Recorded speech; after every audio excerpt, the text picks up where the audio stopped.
سلام علیکم و رحمت الله و برکاته. عبدالله هستم از تاجیکستان. استادی بزرگوار آقای انصاری، من شما را خیلی دوست دارم و این دعوت های جالبی که شما برای ما مسلمانان تاجیکستان پیشنهاد کردین، واقعا چه جهادی در راه الله کردین و از درگاه الله ذوالجلال خواهان این هستم که شما را با مجاهدین و راه الله را شما گرفتید با شهدا و صدیقین و صالحین در جنت الفردوس جاویدانه جایتان بگرداند و از درگاه الله ذوالجلال خواهان این هستم که دشمنان شما را خار و ذلیل بگرداند. و ما فهمیدیم که اهل تشیع که هست و کانال های اونها را ما تماشا میکردیم و اون مشرک ها را و این بدبختان دشمنان اسلام را فهمیدیم.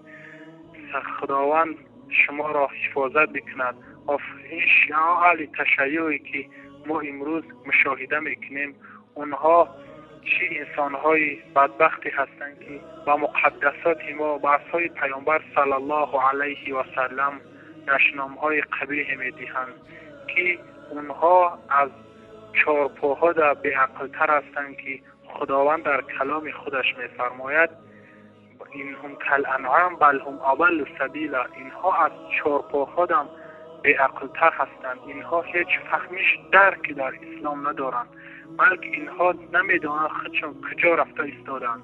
اینها راه حق را گم کردند، بلکه اینها ختم الله علی قلوبهم و علی سمعهم و علی ابصارهم غشاوه. واقعا چشمهان اینها در مهر زده و گوشهای اینها و قلبهای اینها دیگه اینها راه حق را و راه اسلام را دیگه اینها پیدا کردن نمیتوانند. واقعا این در تاجیکستان ما میبینیم که اینها چقدر بالای مسلمان ها فشار میدهند. تمام این فشارها بالای مردم مسلمان اینها کرده ایستادند و از درگاه خداوند خواهان این هستم که این دشمنان اسلام را اینها بغیر از ضلالت پستی دیگه هیچ نیتی و بهبودی اسلام ندارند.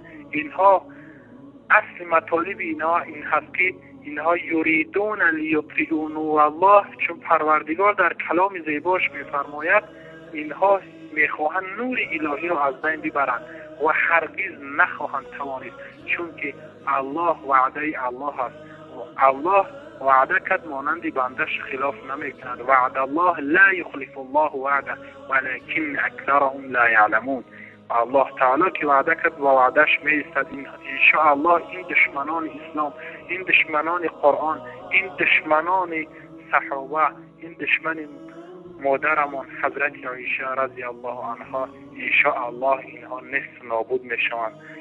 و از درگاه خداوند ذوالجلال خواهان این هستم که خداوند به شما صبر جمیل، خداوند به شما توفیق بیشتر عنایت بفرماید که تا ما مسلمان ها و مسلمان های تمام جهان را بیدار کرده ایستادید. و این را گفتنی هستم برادرم محمد انصاری استاد بزرگوار و میخواهم 4 مصرع شعر در وصف شما بگویم و با شما خداحافظی کنم. الها خرم و فرخنده باشی، چو گل خندان چو ماه تابنده باشی، با بخت و والدین و جمله خیشان، به نام خاص خود محمد انصاری جان زنده باشی. سلامت باشی استاد بزرگوار. از درگاه الله ذوالجلال خواهان این هستم که خداوند ما و شما را داخل جنت بگرداند.